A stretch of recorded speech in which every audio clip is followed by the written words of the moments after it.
question I had for today. So I don't have access to Reonomy. My company gives us access to CoStar. Hmm. I was going through all Fine. the trainings, and obviously Reonomy gives you so much more information than CoStar, as such as the filters and everything. Mhm. Could you show us how you would use CoStar to pull a list? Because I'm trying to work through getting the tax information, which CoStar doesn't allow you to work with to kind of So, search for those larger properties. so what I would just say, look, CoStar, look, keep it very simplistic. Okay, whatever CoStar has, just use it. Okay. Now, what I'll reference is when you're using CoStar, is don't worry about the taxes. Okay.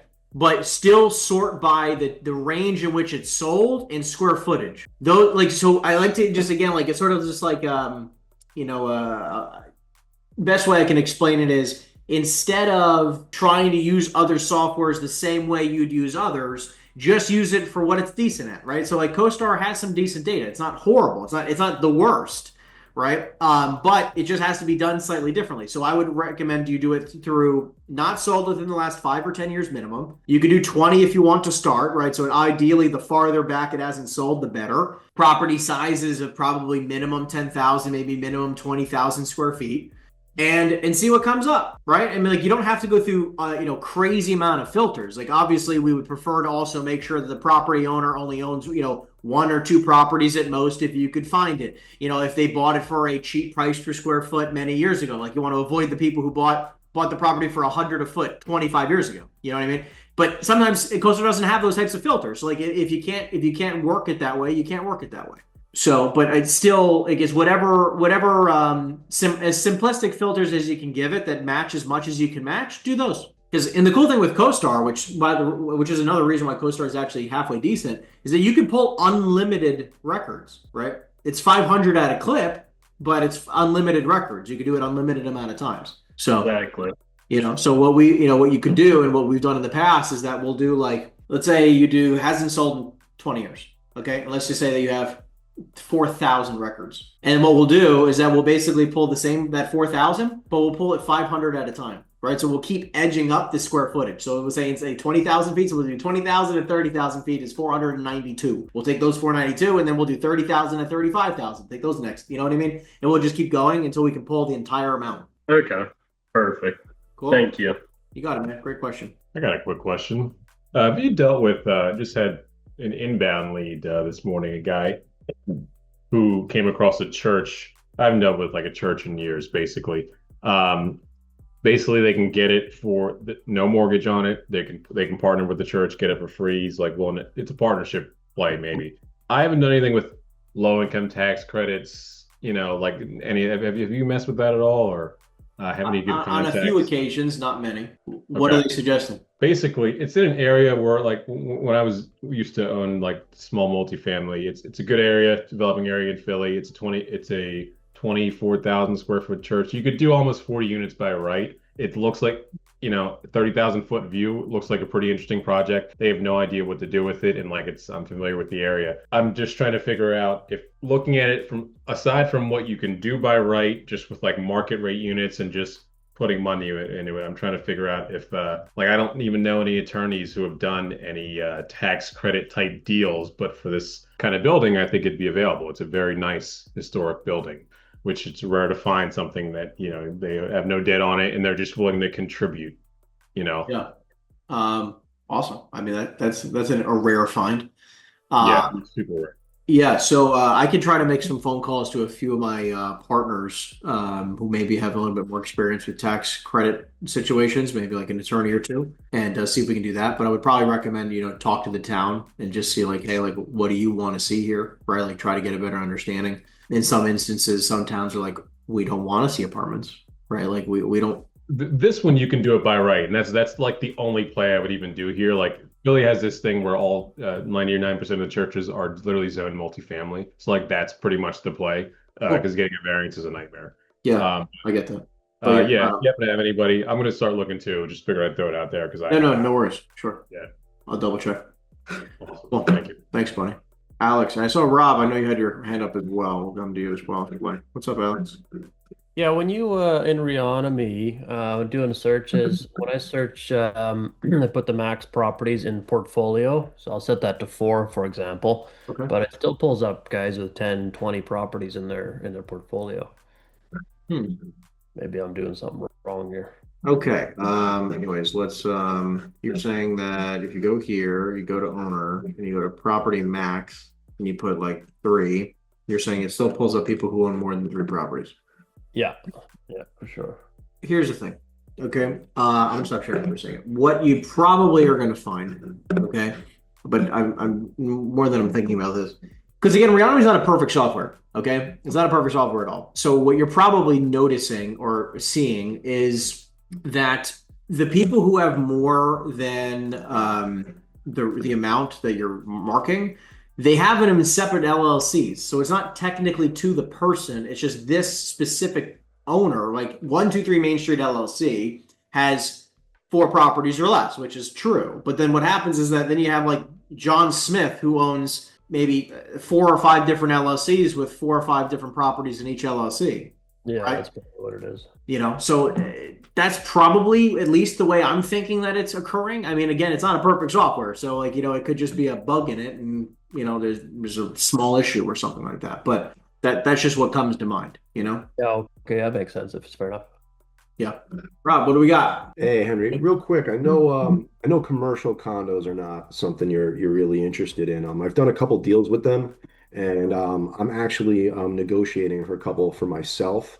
And I was just curious. I'm setting it up seller financing, but I'm just thinking over the next couple of years, do you know of any easy finance options for them if I wanted to like refi out or try to sell it? It seems like one of those in between properties where it's going to be tough to find financing for.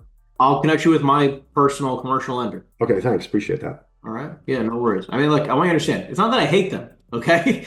It's not that I hate them. I just, it's like if I had a preference, I try to choose to buy the whole building, right? Like, because then I have more Sure. control. And with condos, you pay HOA fees and other things sometimes like that are crazy amounts of money. But if you can buy them rented with a long-term lease on it, it's like anything else. It's just like keep in mind that like if you're buying office, I would just be cautious. Yeah, they're more like industrial. They're Okay. more warehouse slash. There'll be like a small office, usually like a small mezzanine. That's But fine. they're in really high demand. Like I reached out to No, the for management sure. company, and Yeah. they're basically asking owners to sell them back to them. I look So that yeah, I that just is want to see if you have some options. yeah, industrial. I'm more open-minded to that. I'll connect you with my guy, and I'm pretty sure he'll be able to help you out with financing. Cool, thanks. You got it, buddy. No problem. I'm working on a pretty big listing here. I'm working on a development with a couple of retail properties already on site right across from the University of Connecticut. Beautiful prime real estate, corner lot, main intersection. Okay. Estimated between $12 to $15 million development project. It's already approved through the city, and hopefully I may actually get the listing today signed. And kind of the deal is if I can get it under contract or close within the next 6 months, I can get 5% after that, 4% to the end of the year. I just want to get your advice. Once I got this listing, what would be your kind of next step of strategies to try to sell this? Let's do it. You have an address? Yeah. So basically, what I just did was I zoomed out. Okay, I'm going to zoom out a little bit more here, but just to give you some reference, and maybe I'll do a not so. Anyways, I zoomed out a little bit.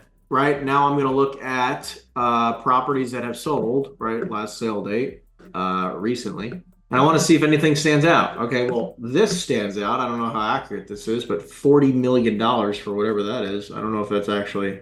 All right, well, that's probably accurate. I mean, again, things sold for $40 million. I want to look at stuff like this because I want to know who the big players are in the market, right? Yeah. So I obviously I can see here that like these two guys here, $40 million. That's obviously a big player. He obviously bought a couple parcels with that, right? 40.25, 40.25, 40, and they're all in the same. They all sold around the same. I mean, look, he bought all this. He bought these 4 properties. So Yeah. whoever this person is, I would get in touch with them some way, somehow. Like this is I mean, this guy bought. I mean, Jesus, look at this. I mean, like this guy built and developed all this. or just bought it. You know what I mean?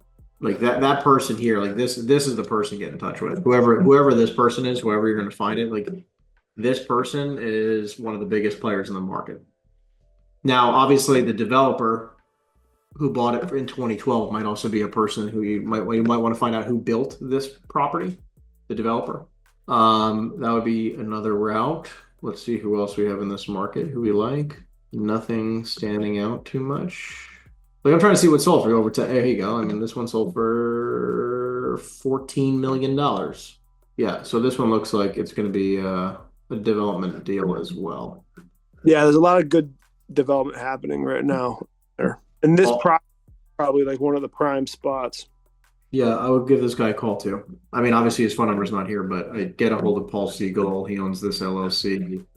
Let's see if we can try to get it for you. He's based out in New York. There's his address if you want to take any of this down or screenshot. Yeah, I'll research this too in CoStar. Yep. So he's like, these are the types of players that I'm looking for, right? Like I want to know like who are the big players that I even want, like who is even going to maybe take this down? Because there's not a lot of people, right? Like it's not like it's endless amounts of people who have that kind of money, right? So if I just zoom out again, I also want to, I'll see if we can find another bigger player as well. But yeah, I'm always like for this type of asset, like you say 10 to 15 million, like as you can see, like there's not a lot of stuff that's selling anywhere near that range. Like you're not bringing it to these small little guys. You know what I mean? Exactly. So I'm looking for any of the biggest players in the market, people who've paid more than that, people who've paid around that price range. I'll even, again, you can, if you want to sort by like, let's say above $5 million, doing this way. So obviously still have this main guy who just bought that for 40 million. Then you have like all this little stuff like this guy, shopping center, a little farther out for 12 million. Maybe not the best person because this is an already existing 500,000 feet. This guy paid 2.2 acres, $5.5 million. Senior Realty, senior housing. Yeah, 595 Valley Street. All right. Let's see else here. I mean, this one's interesting. 28 million. It's a grocery, so I don't know if I do this one actually. Let's see what this is. M&T, Stop and Shop. Yeah, never mind. Probably not gonna be a good fit. This one is interesting. $4 million for this. Or 20. Jesus Christ, 20 million. Yeah, I mean this guy's developing something. Okay, this is gonna be something big. All right. This guy could be a great person. All right. Liberty Group LLC. 61 Interstate Lane water. I mean, like all this. I would screenshot all this. Take this down. 3 Clubhouse. Yeah, like that. I mean, this guy. This is like your buyer. I mean, like this might just be your buyer. This guy, unless he can't do multiple projects. But like this guy, you can see here, he just bought this in 2016 for $20 million, and he got a $15 million loan on it. Right? Like this doesn't even seem like there's anywhere near the amount of apartments necessary to make that make sense. There's no way. I mean. And this site's been approved for mixed use, which is great because then you get some retail. They need a big grocery store anchor tenant down there, so this would be prime location for that. Yeah, I'm trying to see what else. Here's more retail. I mean, again, this is an existing thing. So like, again, if you want to call the Stop and Shop guy, you can call this guy, but this is now going back to 2015. So ideally, first thing is, I mean, would you invest in getting drone pictures, obviously creating O&M, and then start calling them, or? As much information as you can possibly put into an email or a note or something. Like, again, I don't know if you need some fancy PDF that's going to do anything, right? But, if you have something you want to put together, you can absolutely do that. I would highly recommend that, you're putting together as much information as possible. They're going to ask you for a million things. I mean, obviously nothing's approved, I'm imagining. Right. Well, it's been approved. Yeah, the city approved it for the but building. I'm saying it's not. But I'm saying what is approved specifically? Like what can I build? Oh, the site plan's approved. Yeah. I got the zoning permit. It's approved for mixed use commercial residential development, approved by planning and zoning. Yeah, but I'm saying it's not like you have a building approved yet. It's like you have a 300,000 square foot building approved. That's what I'm saying. But the build plan is not approved. Correct. Got it. Okay. Yeah, so I would put all that together, scan the documents, create a little package, and put this in front of like some of the biggest players out there. Like at least this way, you're going to get some good feedback. I mean, like who knows if they're actually going to be able to pay that? Because it depends. Also, it's like look, they can allow any extra whatever you're saying to be built, but the future building might only be worth 50 million. So paying 15, and then spending 30 to build it maybe isn't the right number. Yeah. But anyways, like those are probably going to be where I'm starting, right? Like those few people is where I'm starting.